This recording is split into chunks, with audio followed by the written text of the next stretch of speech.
انہوں نے ہمیشہ کندھا ملایا اور حق کے لیے آواز اٹھائی. ان کے جانشین جناب خواجہ سعد رفیق صاحب اور سلمان رفیق صاحب آج انہی کے نقش قدم پر چلنے کی بھرپور کوشش کر رہے ہیں. اور چاہے حکومت ہو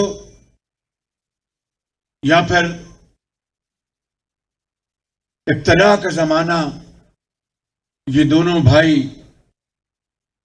اپنے نظریے پر قائم رہ کر اپنی پارٹی کے ساتھ، پارٹی کی قیادت کے ساتھ ساتھیوں، ورکروں کو ساتھ لے کر وہ اس جدوجہد میں ہمیشہ شریک رہے. اور ایک بار پھر انہوں نے جیل بھی کاٹی، سختیاں بھی برداشت کی، لیکن اپنی جگہ سے ٹس سے مس نہیں ہوئے. میں زیادہ کہوں گا تو شاید اس کے دوسرے مطلب لیے جائیں گے، لیکن اختصار کے ساتھ یہ کہنا چاہوں گا کہ مجھے دونوں بھائیوں کے ساتھ نہ صرف بہت قریب سے موقع ملا اٹھنے بیٹھنے کا، سفر اکٹھا کرنے کا، بلکہ کام کرنے کا بھی بہت قریب سے موقع ملا. میں ایک ایک مثال دے کر بات کو آگے بڑھاؤں گا کہ جب پاکستان میں بجلی کے حوالے سے اندھیروں نے یہاں پر بسیرا کر رکھا تھا، 20 گھنٹے کی لوڈ شیڈنگ تھی، اور میاں نواز شریف نے قوم کے ساتھ وعدہ کر رکھا تھا اپنے انتخابی جلسوں میں کہ اگر مجھے اللہ تعالیٰ نے موقع دیا تو میں 5 سالوں میں یہ اندھیرے ختم کرنے کی حد المقدور کوشش کروں گا. میری بات چھوڑیں، میں تو ہوں جلد باز. میں ہمیشہ ریلوے کو پیسے چاہیے، میں نے کہا خواجہ صاحب پیسے تو آپ نے لگانے ہیں. کہیں نہیں یہ تو آپ لگائیں گے اپنا، یہ ہمارا کام نہیں ہے. بہرحال پیسوں کا سارا کو بات ہو گئی، مگر اس میں بہت وقت چاہیے تھا، بڑی محنت چاہیے تھی، اور اس کے بغیر ہر چیز مکمل ہو جاتی. او بھائی، ہر چیز مکمل ہو جاتی اگر وہ ریلوے سائڈنگ کوئلہ اتارنے کے لیے نہ بنتی تو وہ بجلی پیدا نہیں ہو سکتی تھی. میں آپ کو بتانا چاہتا ہوں کہ خواجہ صاحب ان کی ٹیم نے دن رات کام کیا اور الحمدللہ ریکارڈ پیریڈ میں وہ ریلوے سائڈنگ مکمل کی. اور دنیا کی، پاکستان کی نہیں، پاکستان میں نہیں، دنیا کی تاریخ میں یہ چین کا یہ منصوبہ اتنی کم مدت میں دنیا کے کسی کونے میں مکمل نہیں ہوا جو سائیوال میں نواز شریف کی قیادت میں الحمدللہ ان کی ٹیم نے مکمل کر کے دیا. اور اگر خواجہ سلمان رفیق کی بات کی جائے تو وہ تو فقیر منش آدمی ہے، بالکل نہ ٹیلی ویژن سے غرض، نہ فوٹو سے غرض، نہ کسی اور چیز سے غرض. دن رات یہ شخص دکھی انسانیت کے غم میں تڑپتا ہے اور دن رات ان کے لیے کام کرتا ہے. بالکل مجھے افسوس تو اس بات کا ہے کہ دونوں بھائی بے گناہ جیل میں پہنچے، مگر خواجہ سلمان رفیق تو سوچتا ہوگا کہ میں کس پاداش میں یہاں پر پہنچ گیا ہوں.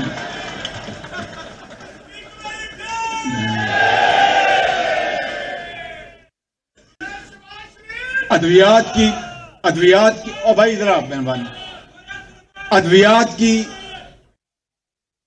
ادویات کی ترسیل ہو، مفت ادویات کی بات ہو، سی ٹی سکینز ہوں، اور غریبوں اور یتیموں کے لیے مفت علاج ہو، اور پورے پنجاب میں اگر یہ کہا جائے کہ ہسپتالوں کو ہم نے بالکل دوبارہ نیا نکورہ بنایا اور بڑے بڑے شاندار یہاں پر ادارے قائم کیے، پی کے ایل آئی، جس کو میں کہتا ہوں کہ یہ جان ہاپکنز آف پاکستان تھا، اور عمران نیازی اور ان کی حکومت نے اس کا جنازہ نکال دیا ہے.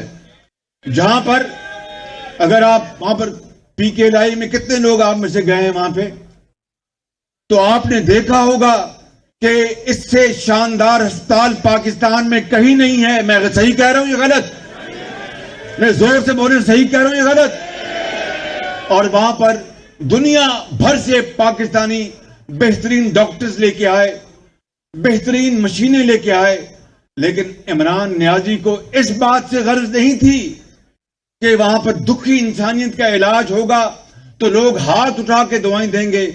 اس کو اس بات سے غرض تھی کہ یہ تو مسلم لیگ نون نے بنایا ہے، یہ نواز شریف کی حکومت نے بنایا ہے، اس کا بیڑا غرق کر دو. مریضوں کی اس کو کوئی پرواہ نہیں تھی. یہ ہے وہ عظیم سانحہ جو 2018 میں واقع ہوا، اور میں اس بات کو کھلے عام تسلیم کرتا ہوں کہ بے شمار لوگوں نے عمران خان نیازی کو ووٹ دیا کہ شاید تبدیلی سے پاکستان بدلے گا. مسلم لیگ نون کی جو بھی کارکردگی اور یا دوسری پارٹیز کی جو بھی کارکردگی، انہوں نے کہا کہ اس کو ٹیسٹ کرو، اس ٹیسٹ کرکٹر کو. لیکن آپ نے دیکھا کہ 3.5 سالوں میں اس ملک کی معیشت کا جنازہ نکل چکا ہے، اور جگہ جگہ آپ دیکھتے ہیں دیہاتوں اور شہروں میں اور قصبوں میں لوگ معیشت کے جنازہ وہاں پر پڑھتے ہیں اور روتے ہیں دن رات آسمان کی طرف دیکھ کر کے. کیا وہ دن تھا، کیا وہ بدقسمت دن تھا کہ یہ شخص پاکستان کے اوپر وزیر اعظم مسلط کیا گیا، اور 3.5 سال میں اس نے پاکستان کی اینٹ سے اینٹ بجا دی ہے. معیشت کی بات کریں تو آج لوگ ایک وقت کی روٹی کو ترستے ہیں، اور مہنگائی کی بات کریں تو ایک ماں اپنے بچے کے لیے دودھ نہیں خرید سکتی، اور بے روزگاری کی بات کریں تو لاکھوں لوگ بے روزگار ہو چکے، اور چھت کی بات کریں تو 50 لاکھ گھر تو بڑی دور کی بات ہے، ایک کمرے کی اینٹ تک نہیں رکھی. میرے بزرگوں، بھائی اور بہنوں، اپنے دل پر ہاتھ رکھ کر کہو کہ نواز شریف کے دور میں مہنگائی تھی یا چیزیں سستی تھی؟ بھائی زور سے بتاؤ مجھے.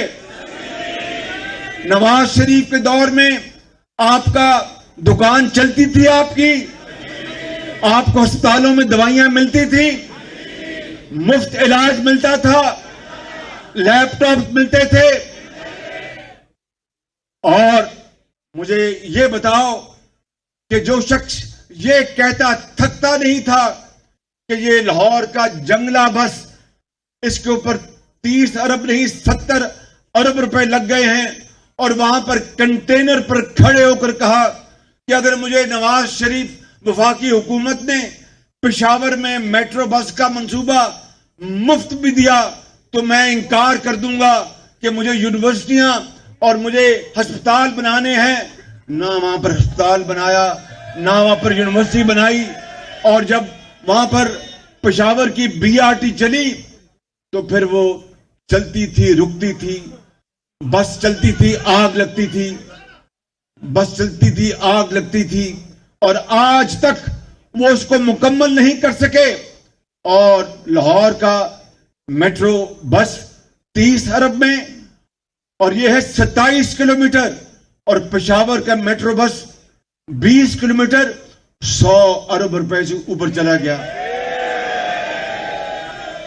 اور پھر آپ دیکھیں یہ آپ کی اورنج لائن، اور دیکھیے اورنج لائن آپ نے، اور دیکھیں کہ کہتے ہیں جناب کہ پولوشن، اس کی جتنی مخالفت کی گئی اورنج لائن کی، PTI اس کے پیچھے تھی. سارا یہ اورنج لائن کو ڈیلے کرنے کا جتنا بھی یہ ایک انتہائی گھناؤنا پروگرام جو بنا وہ P T I Imran Khan کی سربراہی میں بنا. لاہور ہائی کورٹ میں یہ کیس 1 سال چلا اور 300 صفحے کا فیصلہ آیا اور اس میں ایک دھیلے کی کرپشن وہاں پر ثابت نہیں کی گئی. پھر سپریم کورٹ میں گئے اور سپریم کورٹ میں ان کے اپنے پی ٹی آئی کے جو علامہ اقبال مرحوم کے جو صاحبزادے ہیں وہ پٹیشنر بن گئے تاکہ ان کو ڈر یہ تھا کہ اگر اورنج لائن نواز شریف کے دور میں چل گئی تو پھر 2018 کا الیکشن پھر ان کا دھرا رہ جائے گا. یہ تھی اس کے پیچھے. ان کو آپ کی مصیبت، آپ کی بیٹی کا کالج ٹائم پر پہنچنا، ایک مزدور کا کارخانے میں ٹائم پر پہنچنا، ایک مریض کا ہسپتال میں ٹائم پر پہنچنا، ایک استاد کا یونیورسٹی پر ٹائم پر پہنچنا، ایک بیوہ کا اپنے گھر میں کام کرانے پر ٹائم پر پہنچنا، یہ ان کو کوئی غرض نہیں تھی.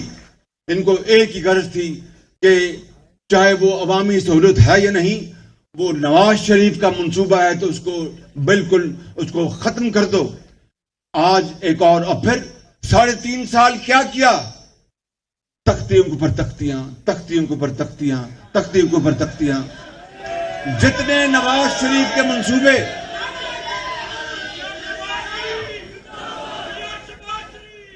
جتنے نواز شریف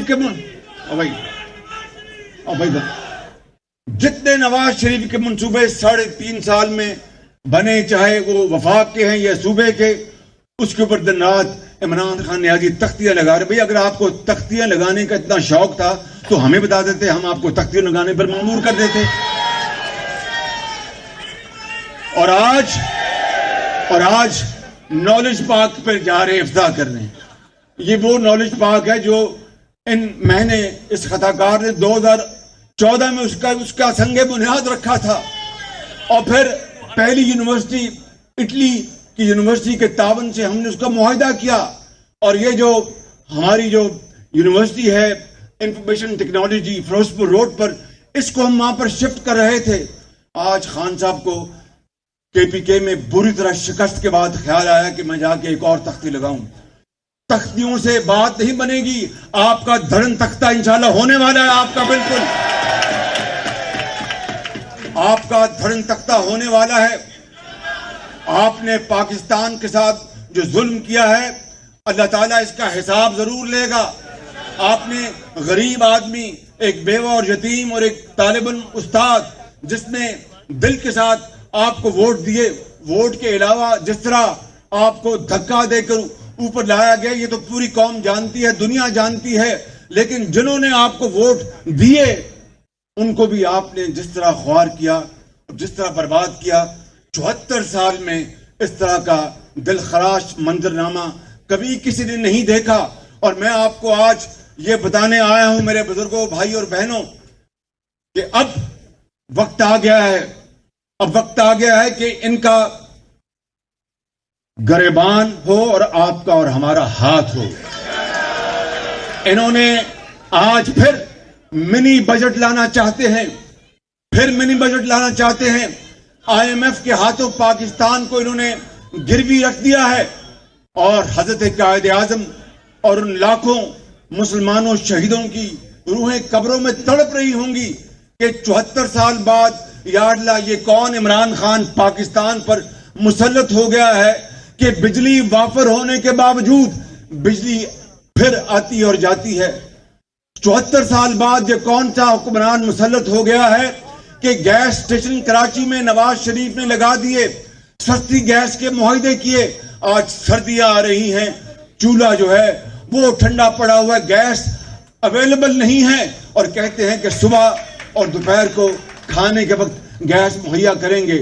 اور وہ بھی گیس نہیں، اور جتنی مہنگی گیس انہوں نے خریدی ہے اربوں خربوں اس کے اوپر لگ گئے. یہ اتنے بڑے سکینڈل ہوں، چاہے چاول کا ہے، چاہے گندم کا ہے، چاہے شوگر کا ہے، چاہے گیس کا ہے، چاہے ادویات کا ہے، چاہے معلوم جبہ ہے. یہ کہاں ہے نیب؟ اس لیے میں نے 3.5 سال پہلے کہا تھا کہ نیب نیازی گٹھ جوڑ ہے. یہ 3.5 سال پہلے میں نے کہا تھا. اور آج میں اللہ تعالیٰ سے انتہائی انکساری اور ڈر کے ساتھ اور خوف کے ساتھ یہ کہنا چاہتا ہوں کہ لاہور کے بزرگوں، بھائیوں اور بہنوں، آج یہ نیب نیازی گٹھ جوڑ کا خاتمہ کرنے کا وقت آ گیا ہے۔ بالکل اپنے لنگوٹے کسے تیاری کریں اور اس مہنگائی کے طوفان کے خلاف، اس ظالم حکومت کے خلاف، اور اس ایسی حکومت جو کہ دھاندلی کی پیداوار ہے اور جس نے 3.5 سال جھوٹ اور یو ٹرن کے علاوہ کچھ نہیں کیا، آج ان کے خاتمہ کرنے کا وقت آ گیا۔ آپ تیار ہیں اس کے لیے؟ بتاؤ مجھے۔ تو پھر انشاءاللہ پی ڈی ایم میں ہم نے پچھلے اجلاس میں گفتگو کی تھی،